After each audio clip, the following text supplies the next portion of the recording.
A Cure for Wellness, directed by Gore Verbinski, who directed the first The Ring. Didn't see it. He didn't Couldn't see it. go. Roommate couldn't go. He had to go. Yeah, I had some photos I had to go take. Dane DeHaan plays this business marketing man in the big city. Later on, the board members are like, hey, you need to go pick up this guy who works with us, and we need him to sign these papers to sign up for some big problem that's happening towards the company. And so he has to go all the way to Switzerland.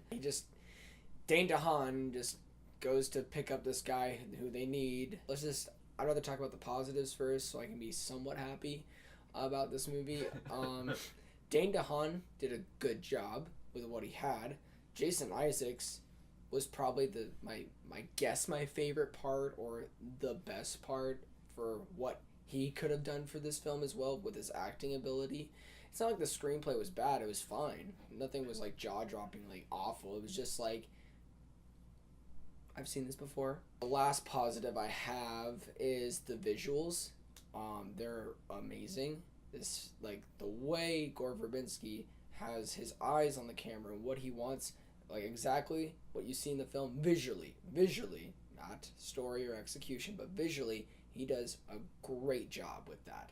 Whoever the cinematographer was, like, good God, he was really good. I already said my positives, so on to the negatives. Is this movie is freaking slow. It's not a good slow, and there are slow burn films.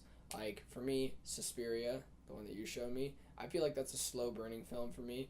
It takes its time with the details, and the whole point of the slow burn scene is like you want to know more, or you're intrigued by this certain aspect of how they visualized it and how they're portraying it, and that's what intrigues people. And I actually love slow burn films, or slow burn moments in films, and this whole film is just slow. My next negative is that it doesn't have any interesting characters, and yet I said my positives were Dane DeHaan and Jason Isaacs. Doesn't mean that they were great characters. I thought they did fine with what they had. It's they just acted.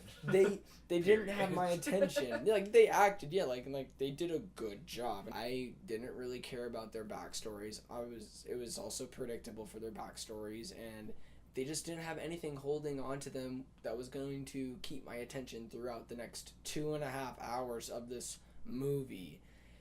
And then the next negative is, the last and final negative, is that this movie is predictable.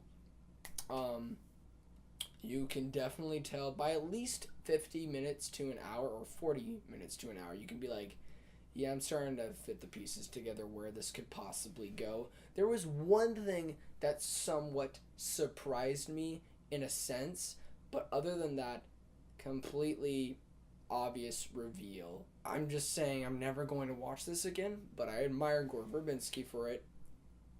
But it's a part of the herd. Yeah, I've seen this before a million times, and I've seen better versions, and that's what disappoints me. I wanted something more, and I got something a little bit less than what I was expecting, but it's not terrible. So go watch it, don't watch it. A Cure for Wellness. Please don't forget to like and subscribe, and please don't forget to be blessed.